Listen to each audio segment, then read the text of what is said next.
గౌరవనీయులు పెద్దలు రాష్ట్ర ముఖ్యమంత్రి వర్యులు శ్రీ రేవంత్ రెడ్డి గారికి, గౌరవనీయులు జిహెచ్ఎంసీ మేయర్, గౌరవనీయులు ఎంపీ రాజ్యసభ, గౌరవనీయులు ఎమ్మెల్సీ అద్దంకి దయాకర్ గారు, డిప్యూటీ మేయర్ గారు, స్పెషల్ సిఎస్ హోమ్ రవిగుప్తా గారు, సెక్రటరీ ఎంఏయుడి ఇలంబర్తి గారు, రాజశేఖర్ గారు, వేదిక మీద ఉన్న ఇతర పెద్దలు, విచ్చేసిన అధికారులకి, మీడియా మిత్రులకి అందరికీ కూడా నమస్కారాలు. సార్, ఇది హైడ్రా మీ యొక్క ఆలోచనల నుంచి, రాష్ట్ర ప్రభుత్వం యొక్క ఆకాంక్షల నుంచి జూలై 19 గత సంవత్సరం నాడు ఆవిర్భవించింది. దాదాపు 9.5 నెలలు ఈ ప్రయాణంలో హైడ్రా ప్రజలకి ఎంతో చేరువవుతూ, ఎన్నో మన్ననలు పొందుతూ, ప్రజల ఆకాంక్షలకు అనుగుణంగా ముందుకు తీసుకువెళ్తున్నాం సార్.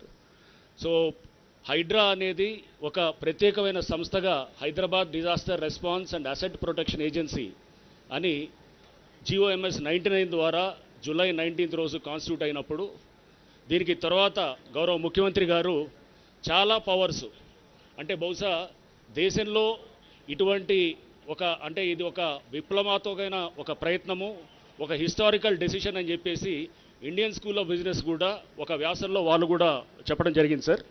సో దీంట్లో అన్ని పవర్స్ కూడా తీసుకొచ్చి, అంటే చాలా ఇరిగేషన్ శాఖకు సంబంధించిన పవర్సు, మున్సిపల్ శాఖకు సంబంధించిన పవర్సు, నెక్స్ట్ రెవెన్యూ శాఖకు సంబంధించిన పవర్సు, ఇతర ఇప్పుడు ప్రత్యేక పోలీస్ స్టేషన్ రావడంతో పోలీస్ శాఖకు సంబంధించిన పవర్సు, ఇవన్నీ కూడా ఇట్లా చాలా పవర్స్ని తెచ్చి ఒక దగ్గర కేంద్రీకరించడంతో మా పని చాలా ఈజీగా అవుతూ కూడా, అంటే కోఆర్డినేషన్ ఇష్యూస్ దగ్గర వచ్చినప్పుడు కూడా ఎవరు ఎలా చేయాలి, ఎవరు చేయాలి అన్నప్పుడు అక్కడ గ్యాప్ ఏరియాస్, అంటే రెసిడ్యూరీ ఏరియాస్ కొన్ని ఉంటాయి.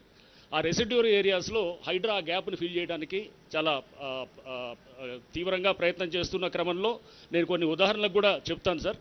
ఫస్ట్ ఒకటి, ఈ మధ్య అంటే కొన్ని నెలల క్రితం మన గండిపేట రిజర్వాయర్ దగ్గర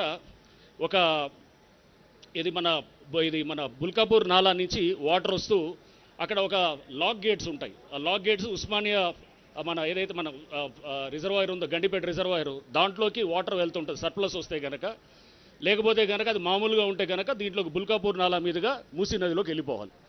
కానీ ఆ లాక్ గేట్స్ అది కొంత పని చేయటం పోవడంతో, ప్లస్ అది డ్యామేజ్ అవ్వడంతో ఇది లోపలికి రావడంతో, అంటే అదంతా వాటర్ అంతా కూడా రావడంతో కొన్ని పేపర్స్ కూడా దాని మీద వ్యాసాలు కూడా రాయడం జరిగింది. ఇమీడియట్గా అంటే ఇది కోఆర్డినేషన్, అక్కడ వాటర్ బోర్డు వాళ్ళు చేయాలా, ఇరిగేషన్ వాళ్ళు చేయాలా, లేదా అక్కడ కొన్ని ఎంక్రోచ్మెంట్స్ అక్కడ ఉన్న ఎంక్రోచ్మెంట్స్ని మున్సిపాలిటీ వాళ్ళు తీయాలా. ఇటువంటి క్రమంలో హైడ్రాకు సంబంధించిన అధికారుల బృందం అక్కడికి వెళ్ళి అక్కడ వెంటనే అక్కడికక్కడ చూసిన తర్వాత వితిన్ ఒక రోజులోనే అక్కడ పరిష్కారం చేసేసి, ఎవరి బడ్జెట్ అయినా కానీ అది ప్రజల శ్రేయస్సు కోసమే కాబట్టి మా దగ్గర నుంచి ముందు ఖర్చు పెట్టేసి అది, అంటే ఆ పవర్స్ అన్నీ కూడా మా దగ్గర ఉండడంతో కూడా అది ఈజీ అవుతుంది సార్. అంటే ఈ పవర్స్ అన్నీ ఒక సంస్థకి ఇవ్వటం ద్వారా వచ్చినటువంటి దీంతో మాకు వచ్చినటువంటి ఏదైతే ఆ పవర్స్ని ఇట్లా వాడటానికి కూడా మాకు వీలవుతుంది సార్. సో ఇలానే మనం చూస్తే కనుక దిండిగల్లో ఈ మధ్య ఒక చెరువు నుంచి మొత్తం ఏదైతే సర్ప్లస్ నాలా ఉంటుందో వాటర్ అంతా, వరద నీరు అంతా వచ్చేసి ఒక నాలా ద్వారా ఇంకొక చెరువుకి వెళ్ళాలి. అయితే ఈ మధ్యలో ఈ చెరువు నుంచి ఇంకొక చెరువుకి మధ్యలో ఉన్న నాలాకి కనెక్షన్ కట్ అవుతుంది, అంటే దాన్ని పూర్తి చేస్తారు. పూర్తి చేయడంతో ఈ వాటర్ ఎప్పుడైతే వర్షాలు పడ్డ తర్వాత వచ్చినాయో అక్కడ కాలనీస్ చాలా కూడా మునిగి, వాళ్ళు 2 నెలల నుంచి దాదాపు 6-7 అడుగుల లోతుల్లో నీళ్ళలో ఉన్నప్పుడు వాళ్ళు ఎక్కడికి పోవాలంటే ఏ విభాగాన్ని సంప్రదించాలని, ఇరిగేషనా, రెవెన్యూవా, లేకపోతే కలెక్టరా, లేకపోతే ఇట్లా టౌన్ ప్లానింగా ఇలా అని చెప్పి తిరుగుతున్న క్రమంలో హైడ్రా దగ్గరికి వస్తే ఇమ్మీడియట్గా మేము వెళ్ళేసి ఆ నాలా మధ్యలో కనెక్షన్ దాన్నంతా కూడా కనెక్ట్ చేసి వెంటనే వితిన్ 1 డేలోనే వాళ్ళకి రిలీఫ్ ఇవ్వడానికి. అంటే ఇదంతా కూడా మీరు ఏదైతే కనుక ఏ ఉద్దేశాల కోసం అయితే మీరు ఆశించి, ఏ ఉద్దేశాల కోసం అయితే మీరు కాంక్షించి చేశారో సార్, ఆ ఉద్దేశాలకు అనుగుణంగా అంటే ఇమ్మీడియట్ సత్వరంగా యాక్షన్ తీసుకోవటం, తద్వారా ప్రజలకు ఇమ్మీడియట్గా రిలీఫ్ ఇవ్వటం, అది మాది కాదు మీది కాదు అని చెప్పేసి ఇటువంటి పరంగా కాకుండా ఎవరిది కాకపోతే అది మనదే అనేటువంటి భావనలో ముందు పబ్లిక్ వెల్ఫేర్ని దృష్టిలో పెట్టుకొని హైడ్రా ముందుకి అందరూ కూడా అధికారులంతా కూడా స్పిరిట్ తోటి పనిచేస్తూ ఉన్నారు సార్. సో ఇలా మనం చూస్తే కనుక ఒక దళిత వాడకి ఇట్లానే ఎగ్జాంపుల్ చూస్తే కనుక దళిత వాడికి గోడలు అంతా కూడా అంటే వాళ్ళు పక్కనే కాలనీ ఉంటుంది, వాళ్ళ కాలనీ వాళ్ళు క్లోజ్ చేసేస్తారు. క్లోజ్ చేసినప్పుడు ఈ దళిత వాడికి వెళ్ళాలి రావాలంటే కనుక ఒక చిన్న నేరో రోడ్డు ఉంటుంది. ఆ నేరో రోడ్లో అంబులెన్స్ కూడా వెళ్ళలేని పరిస్థితి ఉంటుంది. ఆ దళితులు అంతా కూడా వాళ్ళు చాలా రోజుల నుంచి కూడా ఆ రోడ్డు కోసం లేదా ఓపెన్ చేయాలని చెప్పి వాళ్ళు దాని గురించి పోరాడుతున్న క్రమంలో ఎస్సీ కమిషన్కి వెళ్తారు, కోర్టుకు వెళ్తారు. ఎక్కడికి వెళ్ళినా కానీ కూడా తీయమని చెప్పేసి కోర్టులు డైరెక్షన్ ఇస్తాయి, కానీ అది పని జరగదన్నమాట. సో పక్క కాలనీ వాళ్ళు కొంతమంది అబ్జెక్ట్ చేయడంతో ఇమీడియట్గా హైడ్రాకి తెలియడంతో హైడ్రా వెంటనే యాక్షన్లో దిగి ఆ గోడలన్నీ కూడా తీసి ఆ దళిత వాడికి మార్గం సుగమం చేసేసి చేయటం కూడా జరిగింది సార్. సో అంటే సామాజిక బాధ్యతని గ్రహిస్తూ అండ్ ఎట్లయితే సిస్టంలో ఉన్నటువంటి వివిధ అంశాలని కూడా మనకి ప్రాక్టికల్గా వచ్చేటటువంటి అంశాలని కూడా దృష్టిలో పెట్టుకుంటూ హైడ్రా ముందుకు వెళ్తుంది సార్.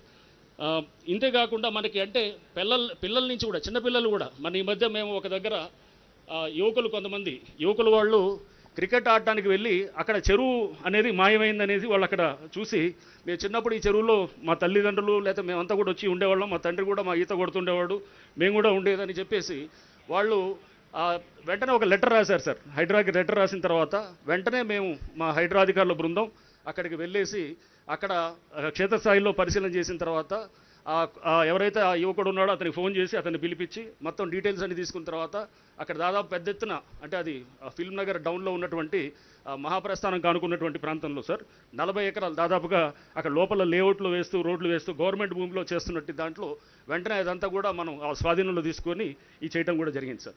ఇట్లా అంటే రెస్పాన్సివ్గా ఉండటం, సెన్సిటివ్గా ఉండటం, స్పీడ్ డెసిషన్ మేకింగ్ ఉండటం అండ్ సత్వరంగా రిలీఫ్ ఇవ్వడానికి హైడ్రా అనేది మీరు ఇచ్చినటువంటి పవర్స్ ఏదైతే ఉన్నాయో ఆ పవర్స్ ద్వారా వీలవుతున్నాయి సార్. సో అది హైడ్రా తరపు నుంచి అట్లానే ప్రజలందరి తరపు నుంచి కూడా మీకు ధన్యవాదాలు తెలుపుతున్నాం సార్. అండ్ ఇంతేకాకుండా అంటే మనం ఉత్తి అసెట్స్ ప్రొటెక్షనే కాకుండా డిజాస్టర్ మేనేజ్మెంట్లో కూడా పెద్ద ఎత్తున కూడా మా అధికారుల బృందాలు ఉన్నాయి సార్. ఫైర్ డిపార్ట్మెంట్ నుంచి పెద్ద ఎత్తున డెప్యుటేషన్లో ఉన్నారు. వేలాది మంది మన దగ్గర డిజాస్టర్ రెస్పాన్స్ దాంట్లో పనిచేస్తున్నారు. చాలామంది యువకులు కూడా వీళ్ళు మనకి కానిస్టేబుల్స్లో వాళ్ళకి ఎక్కడైతే సెలెక్ట్ కాలేదో దాంట్లో వెయిటింగ్ లిస్ట్లో ఉన్న వాళ్ళని state level police recruitment board నుంచి తీసుకొని వాళ్ళని ఇక్కడ అంటే ఎక్కడ కూడా మనం దాంట్లో ఎక్కడ పార్షాలిటీ లేకుండా ఎక్కడ ఎటువంటి వేరే తప్పుడు మాటలు రాకుండా వాళ్ళందరినీ తీసుకొని పారదర్శకంగా వాళ్ళందరినీ కూడా రిక్రూట్ చేసి వాళ్ళందరూ కూడా మన దగ్గర ఇక్కడ పనిచేస్తున్నారు సార్. చేస్తూ వాళ్ళు కూడా చాలా యువకులు అందరూ చాలా ఉత్తేజితంగా చాలా బ్రహ్మాండంగా చేస్తున్నారు సార్. సో ఇలానే ఇప్పుడు మనకి మా ముందు ఉన్నటువంటిది ఎఫ్టీఎల్ దాని మీద కూడా చెరువుల్ని ముందు ఐడెంటిఫై చేయటము, ఆ చెరువులు ఐడెంటిఫై చేసిన తర్వాత దానికి ఎఫ్టీఎల్ డ్రా చేయడం కోసం పెద్ద ఎత్తున సాంకేతిక పరిజ్ఞానాన్ని కూడా వాడుతున్నాం sir. National remote sensing agency వాళ్ళతోటి కూడా MOU ఎంటర్ అవ్వటం జరిగింది. వాళ్ళు కూడా మాకు ఇప్పుడు పెద్ద ఎత్తున కూడా ఈ ప్రాజెక్ట్ ఒకటి చేస్తూ digital elevation model, digital terrain model అని చెప్పేసి 2006లో ఏరియల్ ఇమేజెస్ ఏదైతే తీసాయో ఆ టైంలో ఎలా ఉంది హైదరాబాద్ అనే దానికి అంటే మనకి 15 సెంటీమీటర్స్ యాక్యురసీ తోటి మనకి ఫొటోస్ ఇచ్చేటటువంటి విధంగా ఆ 3D మోడల్ ఇచ్చే విధంగా కూడా ఆల్రెడీ వర్క్ నడుస్తుంది సార్. ఒక నెలన్నరలో అది అయిన తర్వాత మనకి FTL కూర్చొని మనం టేబుల్ మీద కూర్చొని మొత్తం ఎంత ఉంది హైటు, ఎక్కడ ఏ హైట్ అనే దాంతో మనం క్యాలిక్యులేట్ చేసేటువంటి పరిస్థితి కూడా ఉంటుంది సార్. సో సాంకేతిక పరిజ్ఞానాన్ని కూడా పెద్ద ఎత్తున వాడుతూ అండ్ ఇంతే చెరువులతో పాటు నాలాల్లో కూడా పునరుద్ధరణ కూడా దాని గురించి కూడా డేటా తీసుకుంటున్నాం సార్. కిర్లోస్కర్ ఓఆర్ఎస్ రిపోర్ట్ ఇవన్నీ కూడా తీసుకొని వాటిల్ని పరిగణలో తీసుకొని GHMC వాళ్ళతోటి మన SNDP ప్రాజెక్టు కూడా వారికి సంబంధించి కూడా వాళ్ళని కూడా పరిగణలో తీసుకుంటూ మేమంతా కూడా దాని మీద కూడా ఒక కార్యాచరణ పెట్టుకొని రేపు ఈ మాన్సూన్ సీజన్లో కూడా పెద్ద ఎత్తున కూడా ఈ నాలాల పునరుద్ధరణ కూడా చేసేదానికి కూడా ఒక కార్యాచరణ కూడా పెట్టుకోవడం జరిగింది సార్. సో ఇవన్నీ చేస్తున్న క్రమంలో మాకు ఇప్పుడు మీరు ఒక పోలీస్ స్టేషన్ కూడా శాంక్షన్ చేయడం అనేది, దానికి ఒక సిబ్బందిని కేటాయించడం అనేది కూడా ఇది హైడ్రాని చాలా బలోపేతం చేయడానికి ఇది చాలా దోహదపడుతుంది సార్. ఎందుకంటే ఇప్పుడు ఈ పోలీస్ స్టేషన్ రావడంతో ల్యాండ్ గ్రాబింగు, ల్యాండ్ ఎంక్రోచ్మెంట్సు, డిజాస్టర్ మేనేజ్మెంట్ అంటే ఏమన్నా వాటర్ బాడీస్ పొల్యూషన్ చేయడానికి అంటే పొల్యూటెంట్స్ వదులుతున్నా కానీ లేకపోతే డీఫేస్మెంట్ ఆఫ్ పబ్లిక్ ప్రాపర్టీ అంటే దాని ముందున్నటువంటి ఎవరైతే పాత్రదారులు కాకుండా వెనకాల ఉన్నటువంటి సూత్రధారుల్ని అంటే చీటింగు, ఫోర్జరీ చేసిన వాళ్ళు దొంగ డాక్యుమెంట్స్ సృష్టించి అక్కడ గవర్నమెంట్ ల్యాండ్లో కానీ లేకపోతే ఇట్లా చెరువు భూముల్లో కానీ పార్కులు కానీ ఓపెన్ స్పేసెస్ కానీ ఇట్లాంటి తీసుకున్న వాళ్ళన్నిటికీ కూడా వీలవుతుంది సార్. సో ఇది ఈ పోలీస్ స్టేషన్కి తిరుమల ACP కాజీపేట్ని ఈ మధ్య చేశారు సార్. మనకి ఇక్కడ SHOగా వచ్చారు. Tirumala also is a very active officer sir, మంచి పేరున్న ఆఫీసర్ వరంగల్ ప్రాంతంలో. సో వారిని కూడా తీసుకోవడం జరిగింది సార్. అట్లానే టీమ్ ఆఫ్ ఆఫీసర్స్ కూడా అందరూ కూడా హ్యాండ్ పిక్డ్ సార్. మొత్తం కూడా ఇన్స్పెక్టర్సు, SIs వచ్చిన వాళ్ళందరూ కూడా హ్యాండ్ పిక్డ్ ఇంటెలిజెన్స్ వెట్టింగ్ చేసిన తర్వాత వాళ్ళందరినీ కూడా తీసుకోవటం కూడా జరిగింది sir.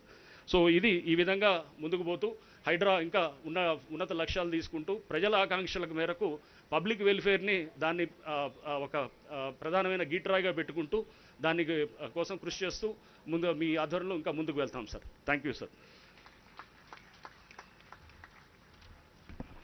Thank you sir, thank you very much. మరి మీరు చెప్పిన విధంగానే హైడ్రా చేపట్టిన అనేక కార్యక్రమాల్లో మన లేక్స్ని, మన నాలాస్ని రీస్టోర్ చేసుకోవడమే కాదు, అసెట్ని మేనేజ్మెంట్ చేసుకోవడం, వాటిని కాపాడుకోవాల్సిన